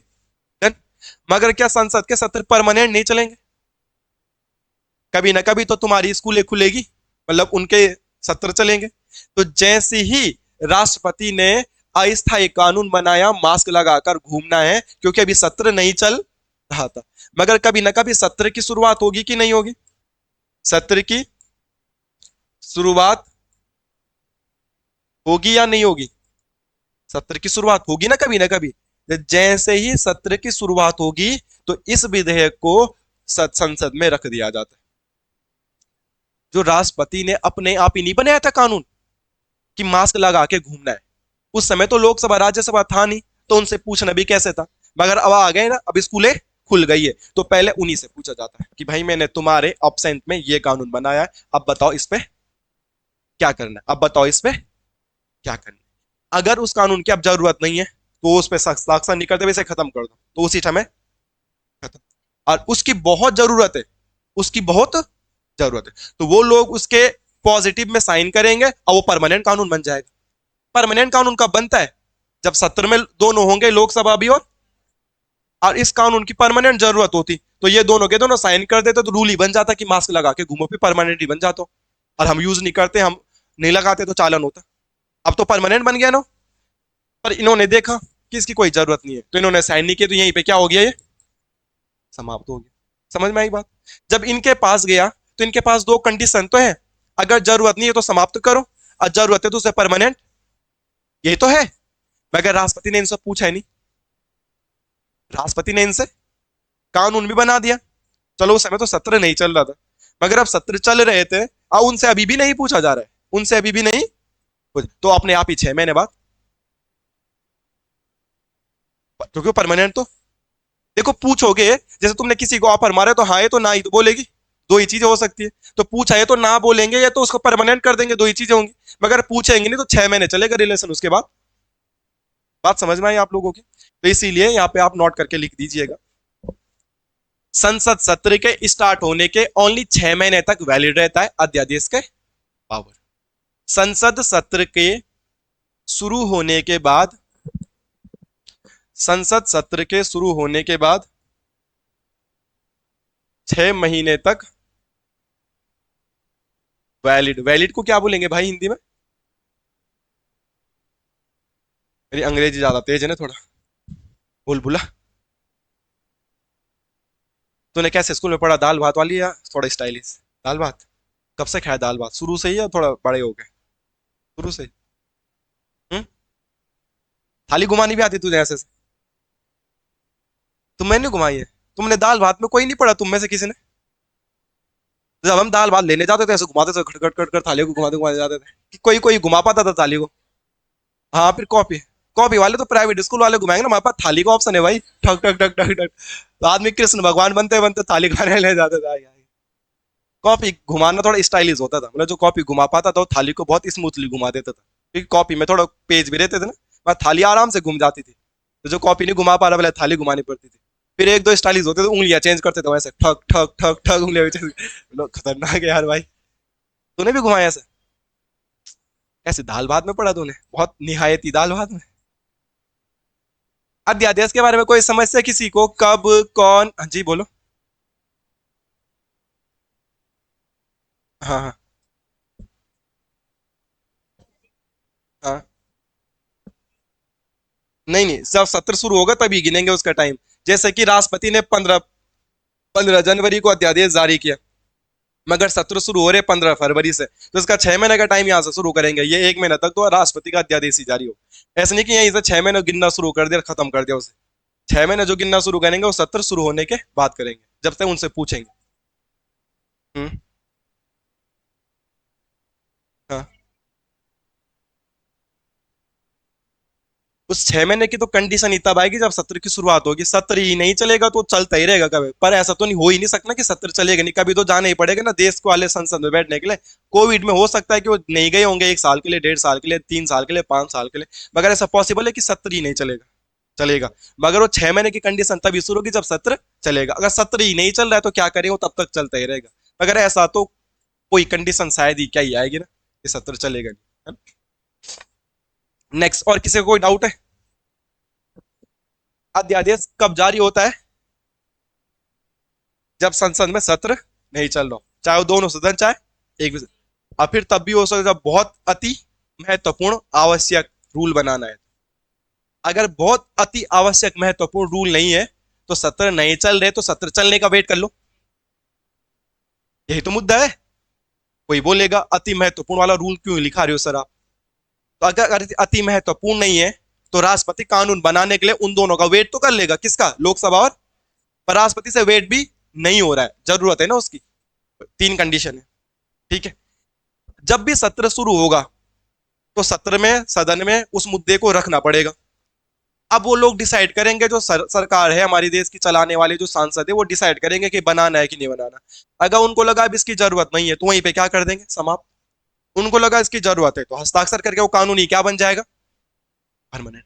बट उनसे पूछा ही नहीं जा रहा है, वहां उस मुद्दे को उठाया ही नहीं गया है, अभिभाषण ही नहीं हुआ है, जो भी नहीं हुआ है उस मुद्दे को नहीं उठाया, तो अपने आप ही स्वतः क्या हो जाएगा सर, कितने महीने बाद, 6 महीने बाद। नेक्स्ट, एक लास्ट पॉइंट करके लिख दो, बहुत इंपॉर्टेंट चीज है। हमने अपने संविधान को पढ़ते समय इस वाले मुद्दे को तो उठा दू ना, मतलब मिटा दू ना इसे तो, इसमें तो कुछ लिखा भी नहीं है ना।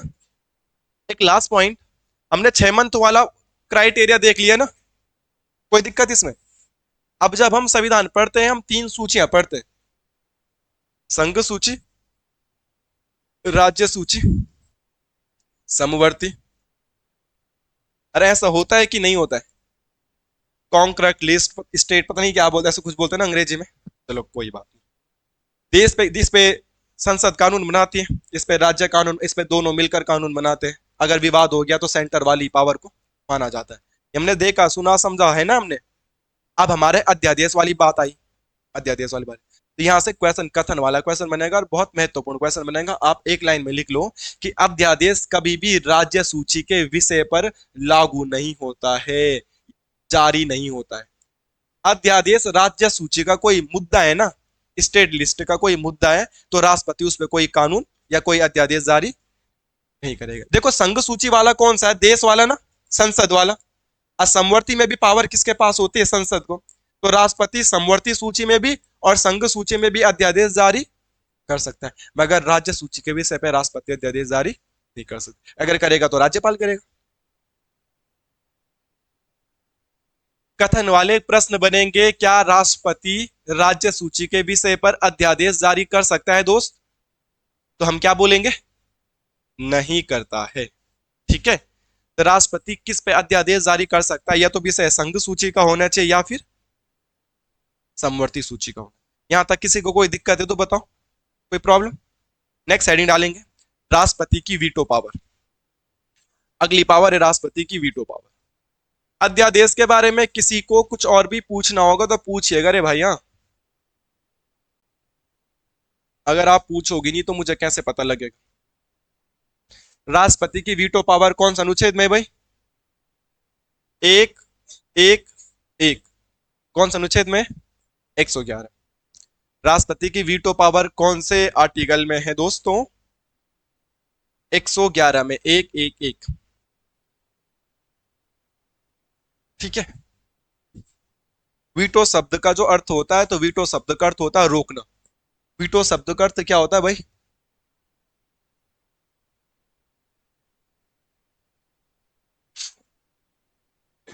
ठीक है, कोई दिक्कत तो नहीं है। अब इसमें आगे पढ़ते हैं क्या है क्या नहीं है। सामान्यतः अलग अलग देशों में अलग अलग संविधान है। हमारा संविधान तो तब तक वैलिड है जब तक हम अपने देश में। हमारे देश का संविधान अमेरिका वाला यूरोप वाला थोड़ा ना कोई फॉलो कर रहा है, हर देश का अलग अलग संविधान। तो हर देश में अलग अलग बातें की गई है। तो किसी किसी देश में तो राष्ट्रपति को चार चार पांच पांच वीटो भी मिली है। किसी किसी देश में तो राष्ट्रपति को चार चार पांच पांच वीटो भी मिली है। बट हमारे देश में राष्ट्रपति के पास लगभग 3 वीटो है। कितनी वीटो है? 3 वीटो। वो 3 वीटो कौन कौन सी होती है? कब पानी क्यों नहीं पी रही हो?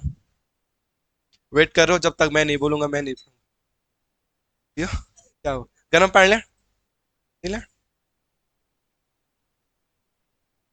पानी पे कब कीमत थूक देख। इसलिए नहीं पी रही थी? कोई बात नहीं, ऐसे बोल देंगे बारिश हुई, क्या पता चल रहा है। हमारे देश में राष्ट्रपति वीटो जारी करता है किस आर्टिकल के तहत? 111। तो एक एक एक तीन ही है, तो वीटो भी कितने प्रकार के? 3 प्रकार के। हमारे यहाँ जो पहला वीटो होता है उसका नाम है अंत्यातिक वीटो। एब्सोल्यूट वीटो के नाम से जाना जाता है, अंत्यातिक वीटो। हमने एक दिन पढ़ा भी होगा जब मैं तुम्हें हिंदी पढ़ा रहा था, कि कोई भी शब्द अंताक्षरी नहीं होता है। क्या होता है? अंत्याक्षरी। क्या होता है? अंत्याक्षरी। सेम ऐसे ही अंत्यातिक वीटो। क्या वीटो? अंत्यातिक। इसका मतलब ये होता है समाप्त करना, बंद करना और पूरी तरीके से मना करना, पूरी तरीके से मना करना। समझ में आ रही बात आप लोगों की? ठीक है। दूसरी जो वीटो होती है उसका मतलब होता है निलंबनकारी वीटो। क्या होता है? निलंबनकारी वीटो। निलंबन का मतलब होता है देर करना। निलंबन का मतलब क्या होता है? देरी करना। और देरी तब की जाती है कि राष्ट्रपति उसमें कुछ करेक्शन कर देता है कि देखो ये है, इसको चेंज कर दोगे तुम तो मैं हस्ताक्षर कर दूंगा। तो निलंबन बोले देर कर दिया। समझ में आ रही बात आपको? निलंबन मतलब देरी कर दो। बाद में वो बिल पास हुई हो जाएगा, पर राष्ट्रपति ने कुछ देर उसमें क्या कर दी, देरी कर दी। ठीक है। और एक का मतलब होता है जेबी वीटो। जे मतलब पॉकेट वीटो। तो राष्ट्रपति ना उस पर हाँ बोल रहा है, न राष्ट्रपति उस पर ना बोल रहा है, न राष्ट्रपति ने कुछ करेक्शन करने के लिए बोला, तो वो होता है जेबी वीटो। सामान्यतः वीटो पावर्स कितने प्रकार की है भाई? एक का नाम है अंत्यातिक वीटो। अंत्यातिक वीटो। दूसरे का नाम क्या है? निलंबनकारी वीटो।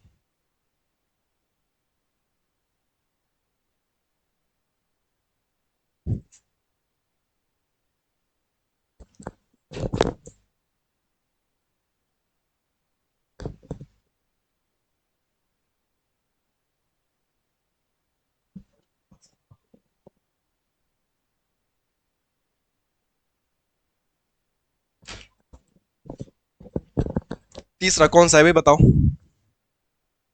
पॉकेट को क्या बोलेंगे? दाल भात वाले क्या बोलेंगे इसे? जेबी वीटो। जेबी वीटो बोला, जेब में रख देना। उसी को जेब का मतलब ही अंग्रेजी में पॉकेट होता है, तो पॉकेट वीटो बोल रहे हैं, ठीक है। राष्ट्रपति के बाद ये मुद्दा कब आएगा देखो, इसे समझ लेते हैं। हमारे देश में जब कोई भी कानून बनेगा, हमारे देश में जब कोई भी कानून बनेगा, तो वो कानून बनने के लिए हमने देखा वो लोकसभा में, राज्यसभा में, और फिर प्रेसिडेंट के पास जाएगा, तब वो क्या बनता है? कानून बनता है, ठीक है ना। इन्होंने भी साइन कर दिए, इन्होंने भी साइन कर दिए, और राष्ट्रपति के पास गया, राष्ट्रपति ने साफ मना कर दिया। ये तो गलत है, ये मामला तो गलत है। तो कौन सी वीटो हो गई? बिल्कुल पूर्ण था, क्या कर देना? मना कर। लोकसभा में बिल पास हुआ, राज्यसभा में बिल पास हुआ, अब वो राष्ट्रपति के पास गया, राष्ट्रपति ने साफ मना नहीं किया। राष्ट्रपति ने बोला इसमें ये कमियां हैं, अगर तुमने ये कमियां दूर कर दी तो मैं इस पे साइन कर दूंगा। तो बिल वापिस चले जाता है, फिर वहां के लोकसभा और राज्यसभा वाले उसमें करेक्शन करने के बाद दोबारा राष्ट्रपति के पास भेजते हैं। अब राष्ट्रपति को लगा सही है, तो राष्ट्रपति ने उसमें क्या कर दिया? अब साइन। तो जो वापिस भेजा था वो कौन सा था? निलंबन का, क्योंकि थोड़ा देर तो हो ही गई। अब लोकसभा से बिल पास हुआ, राज्यसभा से बिल पास हुआ, अब बिल किसके पास गया? राष्ट्रपति का। राष्ट्रपति ने इसको साफ मना भी नहीं किया, राष्ट्रपति ने इसमें करेक्शन करने को भी नहीं बोला, और इसको चुपचाप बोल रख दिया अपने जेब में। उसको बोला जाता पॉकेट वीटो। उनको ढूंढते रह जाते क्या है क्या है क्या है, कुछ नहीं, ठीक है। तो इसको समझेंगे हम मलासी जी से। तो दो ही कंडीशन हो सकती है, कोई एक सुंदर सी लड़की है, मलासी जी को ये बहुत पसंद आती है, मलासी भाई ने उसको ऑफर मारा, तो या तो वो सीधा सीधा क्या बोल दे कि मेरा ना है भाई, तो थोड़ा परेशान हो जाएगा 2-4 दिन, तो कोई बात नहीं। या फिर मलासी जी उसे ऑफर मारेंगे, तो दो ही कंडीशन है। वो पहली बोल देगी कि भाई सिगरेट नहीं पीना चाहिए, बीड़ी नहीं पीना चाहिए, जहां भी घूमने जाएगा मेरे को भी घुमाना, दोस्तों के सामने बात करेगा, शॉपिंग कराएगा, ये वो सब। तो ये कर देगा तू, तो मलासी जी अगर वो चीज मानने के लिए हाँ बोल देते हैं, हाँ सब कुछ हो जाएगा, वो तब हो जाएगा डन। वो कौन सा वीटो हो जाएगा? निलंबन का। इधर से मलासी जी ने ऑफर तो मार दिया है, तो कुछ दिन तक तो उसने मैसेज खोला ही नहीं था, उस पर ग्रीन नहीं आ रहा था, बस दो ही टिका रहे थे। अगले दिन उस पर ग्रीन भी आ गया है, बट इधर से कोई भी रिप्लाई नहीं आया है। ये भाई 3 साल से वेट ही कर रहा है कि रिप्लाई आएगा, रिप्लाई आएगा, रिप्लाई आएगा, बट वो आ नहीं रहा है। तो ये कौन सी वाली वीटो यूज करी उसने? जेबी वीटो। जब वो मलासी जी को सुधारने की बात करी थी, कौन सी वीटो? मान तो जाऊंगी पर थोड़ी देर में मानूंगी, आई इसमें तो साफ साफ मुंह पे बोल दे भाई रहने दे, ठीक है। तो वीटो कितने प्रकार की? एक बार मुंह पे ना बोल देना है, एक बार करेक्शन करने के लिए बोलना है कि सुधर जाओ, और एक बार ना हाँ ना ना कुछ नहीं बोलना, रिप्लाई ही नहीं करना है, ठीक है। समझ में आ रही बात?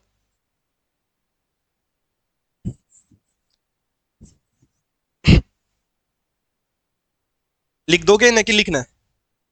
चलो लिख दो। लिख दोगे तो ठीक है, नहीं लिखोगे तो मैं ही लिखा दूंगा। इसमें लिख दो पूर्ण रूप से, पूर्ण रूप से समाप्त। सीधा मना कर देना कि भाई नहीं हो पाएगा, सॉरी, मैं पहले से रिलेशन में हूं। क्यों अंकित भाई? सबसे ज्यादा कौन सी बीटो का यूज होता है सामान्य जीवन?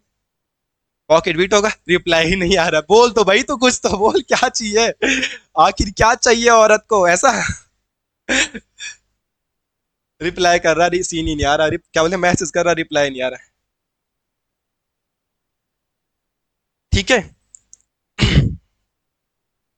निलंबनकारी वीटो में क्या लिखोगे? लिख देना पुनर्विचार हेतु वापस भेजना, दोबारा से विचार करके आओ ना, करेक्शन करके। क्या बोलेंगे? पुनः विचार हेतु भेजना, पुनः विचार हेतु भेजना। लोकसभा राज्यसभा से बिल आया होगा ना, तो उसे वापिस भेज दिया कि इसमें दोबारा से क्या करो? विचार करो, ठीक है। अच्छा यहाँ पे एक कंडीशन है। किसको? इसको नहीं, मैं बता रहा हूं देखो, इसमें एक कंडीशन है। इसमें क्या कंडीशन है कि जैसे कि मलासी जी को ऑफर आया था, और उसने बोला था मैं तभी हाँ बोलूंगी जब तू सिगरेट पीना छोड़ देगा। अब गलती से मलासी जी ने सिगरेट पीना छोड़ दी, अब मलासी जी मैसेज करेगा अब नहीं पीता मैं, तो अब उसको हाँ बोल नहीं बोलना पड़ेगा, ना बोलने का ऑप्शन नहीं है। अब दोबारा ये नहीं बोलेगी कि बाल लंबे लंबे कर, दोबारा ये नहीं बोलेगी जूते सफेद पहन के, ये नहीं बोल सकते। तो यहाँ पे क्या है, पुनः विचार के लिए भेजा ना राष्ट्रपति ने, और उन्होंने दोबारा से विचार कर लिया, करेक्शन करके आ गए। अब राष्ट्रपति हस्ताक्षर करने के लिए बाध्य होता है, अब दोबारा नहीं भेज सकता। निलंबन करेगा, देर करेगा तो एक बार करेगा, अब नहीं बोल सकता, ठीक है। तो ध्यान रखना, पुनः पारित होने पर राष्ट्रपति हस्ताक्षर करने के लिए बाध्य होता है। पुनः पारित होने पर राष्ट्रपति हस्ताक्षर हेतु बाध्य। राष्ट्रपति अगर मना करेगा तो एक बार मना कर सकता है। राष्ट्रपति अगर मना करेगा तो भाई एक बार मना कर सकता है। अगर राष्ट्रपति ने बोला इसमें करेक्शन है, कमी है, दूर करके लाओ, वो कमियां दूर होगी तो मना करने का ऑप्शन नहीं होता। अब की बार साइन करना ही करना होता है। ठीक है मलासी जी। यहाँ सामान्य जीवन में मलासी जी ने ऑफर मारा, पहली बार में हाँ हो गया। ऐसे कोई वीटो यूज नहीं हुई भाई। ओ भाई पावर है। Don't under estimate the power of common man. ठीक है, कल तुमने पहचान लिया था मुझे। अच्छा ठीक है। कहाँ जा रहे थे तुम दिन दोपहरी में भाई? अच्छा, एक अच्छी आदत है यार, तुम जहां भी जाते हो हेलमेट वेलमेट पहन के जाते हो, बड़ी अच्छी आदत है। अच्छा पहनना ही पड़ेगा ना। पापा के साथ तो पहनना पड़ेगा।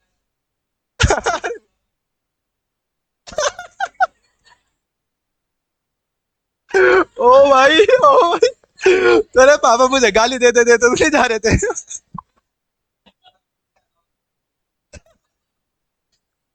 ओ भाई यार, दिन दोपहरी में सोने का टाइम था यार, कहाँ भटक रहा था ये भगवान। ठीक है यार, एक्सीडेंट नहीं हुआ हम दोनों का, लोग बोलते हैं, यार ये क्या ही हो गया। जेबीबी तो क्या था ये, मैं तो ये भी भूल गया। जब राष्ट्रपति ना हाँ बोलता है ना मना करता ना ना करता, देख लेना ठीक है। लिख दो यहाँ पे, जब राष्ट्रपति किसी भी विधेयक पर निर्णय नहीं लेते। जो भी विधेयक राष्ट्रपति के पास जाता है निर्णय नहीं लेते, उसे मना भी नहीं कर पाते और उसे दोबारा पुनः विचार के लिए भी नहीं भेज पाते। इसे क्या कहते हैं? जेबीबी। ठीक है। अब क्या बोल रहे थे आप प्रकाश भाई, कुछ बोल रहे थे आप इसमें? ना नहीं, ऐसा कुछ टाइम पीरियड नहीं इसका कुछ भी। राष्ट्रपति के पास जाएगा, राष्ट्रपति को दिक्कत लगेगी तो राष्ट्रपति भेज देगा उधर। ऐसे कोई टाइम पीरियड नहीं कि इतने दिनों में रिप्लाई करना ही करना। जेबीबी तो क्या होता है, जब राष्ट्रपति किसी भी विधेयक पर निर्णय नहीं लेता, ना हाँ बोल पा रहा ना ना बोल पा रहा ना चेंज करने के लिए बोल पा रहा। ठीक है। अब यहाँ पे एक नोट करके लिख दो, ये वाला जो वीटो होता है बहुत इंपॉर्टेंट है। ऐसा कम ही पॉसिबल है कि लोकसभा राज्यसभा वाले कानून बना के भेज रहे हैं, या तो राष्ट्रपति ना बोल दे तो समझ में आए, या तो राष्ट्रपति उसमें करेक्शन करने के लिए बोल दे समझ में आए। मगर ऐसा रियल लाइफ में ऑप्शन नहीं है ना कि राष्ट्रपति कुछ नहीं बोल रहा है तो राष्ट्रपति भी उन्हीं की पार्टी का, तो सामान्य ऐसा होता नहीं है। मगर एक बार फिर भी हमारे देश में ऐसा हुआ था। ठीक है, तो ध्यान रखना, 1986 में किसने? ज्ञानी जैल सिंह। इसका नाम क्या है? ज्ञानी जैल सिंह ने इस वीटो का प्रयोग किया। हमारे देश के राष्ट्रपति थे 1986 में ज्ञानी जैल सिंह। उन्होंने पॉकेट वीटो का प्रयोग किया है ओनली ऑन एक बार, और वो था भारतीय डाक विधेयक। भारतीय डाक विधेयक, भारतीय डाक से संबंधित कुछ नियम कानून बना रहा था। लोकसभा ने भी साइन कर दिए, राज्यसभा ने भी साइन कर दिए, और राष्ट्रपति ने इसे अपनी जेब में रख दिया है। राष्ट्रपति ने इसमें कुछ नहीं बोला, हाँ ना कुछ नहीं।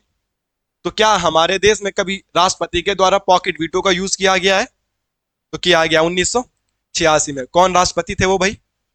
ज्ञानी जैल सिंह। और उन्होंने अगर पॉकेट वीटो का यूज किया था तो किस मामले पे, किस मुद्दे पे किया था? डाक, डाक मतलब कुछ ना कुछ तो रूल रहा होगा ना, तो उस जमाने में जान क्या रूल बना रहे थे। तो कौन सा विधेयक था वो? भारतीय डाक अधिनियम। ठीक है दोस्त, कोई दिक्कत? तो वीटो पावर कौन से आर्टिकल में? 113 में। कितने प्रकार की? लगभग 3। एक में साफ साफ ना बोल देना, एक में निलंबन देर करना, करेक्शन के लिए भेजना।